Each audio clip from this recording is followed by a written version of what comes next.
Litre ईंधन और अब तक के सबसे शक्तिशाली इंजन की जरूरत होती है। लेकिन जिस सबसे जरूरी चीज को मापा नहीं जा सकता वो है इंसानी हिम्मत और पक्का इरादा।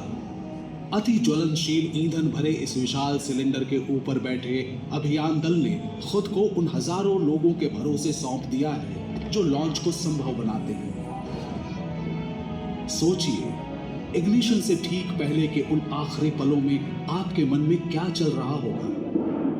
मुझे पता है पापा, आप देख रहे हैं, आपने हमेशा मेरा साथ दिया। मैं कुछ ऐसा करूंगा कि आपको मुझ पर गर्व होगा। मिशन पर ध्यान दो, इस बात पर नहीं कि हम 5,37,000 गैलन लिक्विड हाइड्रोजन पर बैठे हैं। इतने सारे लोगों ने मुझे यहाँ तक पहुँचाने के लिए बिना थके काम किया है। मैं आपको निराश नहीं करूंगा।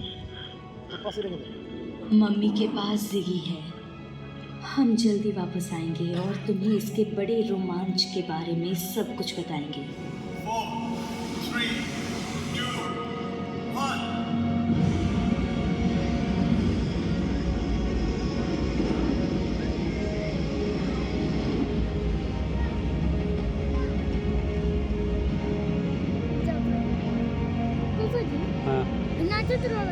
ना ना, ये ऐसे उड़ा के दिखा रहा तोरा के ना, ऐसे गए रहे ना चंद्रयान।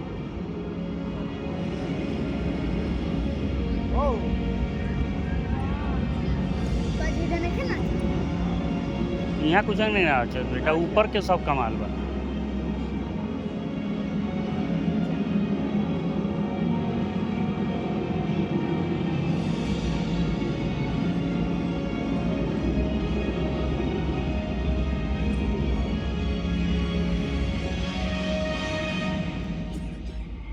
अभी औसत 6 है।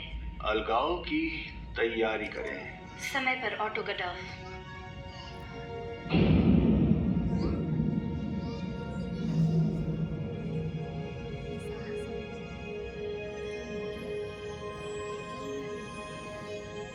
हालांकि लॉन्च किसी भी स्पेस मिशन का सबसे जोखिम भरा हिस्सा होता है, लेकिन स्पेस में पहुंचने के बाद भी खतरे खत्म नहीं होते। हमारा शरीर पृथ्वी के वातावरण के अनुकूल विकसित हुआ है। भारहीनता मजेदार लग सकती है, लेकिन इसके नुकसान भी हैं। जब शरीर को गुरुत्वाकर्षण की दिशा का पता नहीं चलता तो आप जल्दी ही अपना संतुलन खो देते हैं।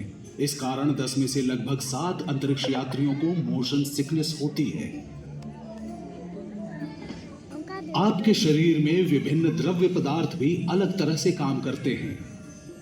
नीचे खींचने के बजाय खून हर ओर फैलता है और सिर में जमा हो जाता है, जिसे अंतरिक्ष यात्री मून फेस कहते हैं। आपके पेट की चीजें तैरने लगती हैं, इसलिए यात्री डकार भी कम लेते हैं और गैसों को निकलने के लिए ज्यादा इस्तेमाल करना पड़ता है दूसरे रास्ते पर। धरती पर हमारी मांसपेशियां और हड्डियां हर पल गुरुत्वाकर्षण से लड़ने की आदी होती हैं। अंतरिक्ष में मांसपेशियां कमजोर होने लगती हैं और गुरुत्वाकर्षण का अभाव आपकी हड्डियों का घनत्व प्रति माह 1% कम करता जाता है। छोटे उल्कापिंड जो 1 घंटे में 2.5 लाख किलोमीटर तक की गति से यात्रा कर सकते हैं, वे पृथ्वी के वायुमंडल में चल जाते हैं। अगर वायुमंडल ना हो तो वे आपके स्पेस सूट को भेद सकते हैं।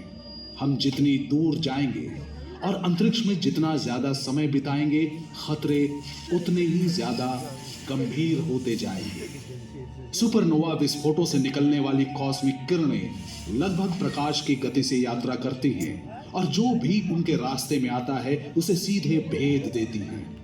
मंगल ग्रह पर अपना पहला कदम रखने से पहले हमें कई बाधाओं को पार करना होगा। जिगी, तुम वहां कैसे पहुंची? मंगल ग्रह पर रहने और शोध करने के लिए जरूरी तकनीकों को उन्नत करने और जांच करने के लिए नासा आर्टेमिस प्रोग्राम नामक एक अंतर्राष्ट्रीय प्रयास कर रहा है। इस प्रोग्राम में कई तरह की टीमों के कौशल और विशेषज्ञता की जरूरत होती है, जैसे चिकित्सा कर्मियों से लेकर इंजीनियरों, डिजाइनरों से लेकर कंप्यूटर प्रोग्रामरों, मनोवैज्ञानिकों से लेकर शारीरिक प्रशिक्षकों तक। अंतरिक्ष यात्रियों को भेजना तो बस एक शुरुआत है। जबकि दीर्घकालिक उद्देश्य मंगल ग्रह पर इंसानों को बसाना है। उसके लिए टेक्नोलॉजी, सिस्टम और इंसानी सहन शक्ति को परखने के लिए एक जरूरी कदम है चंद्र अभियानों की सफलता। एक आम यात्रा स्पेस लॉन्च सिस्टम से शुरू होती है, जो ओरायन स्पेसक्राफ्ट और उसके क्रू को पृथ्वी की कक्षा में भेजता है। वहां से अभियान दल क्या है चांद परेशान है की बेटा? ओर 8000 किलोमीटर प्रति घंटे से भी तेज आराम से गति से देखो ना। अपनी 4 दिन की यात्रा शुरू करता है। इसके बाद ओरायन सेम स्पेसक्राफ्ट ऐसे होता है ऊपर, चांद समझा? के चारों ओर ऑर्बिट में मौजूद मानव लैंडिंग प्रणाली से जुड़ने के लिए अपनी गति कम करनी होगी। इस पड़ाव पर क्रू लैंडिंग सिस्टम में सवार होगा ताकि वो चंद्रमा की सतह पर उतर सके। ये शुरुआती मिशन 50 से ज्यादा सालों के ले लूं बाद ली। पहली बार इंसान की चांद पर वापसी दर्ज करेंगे।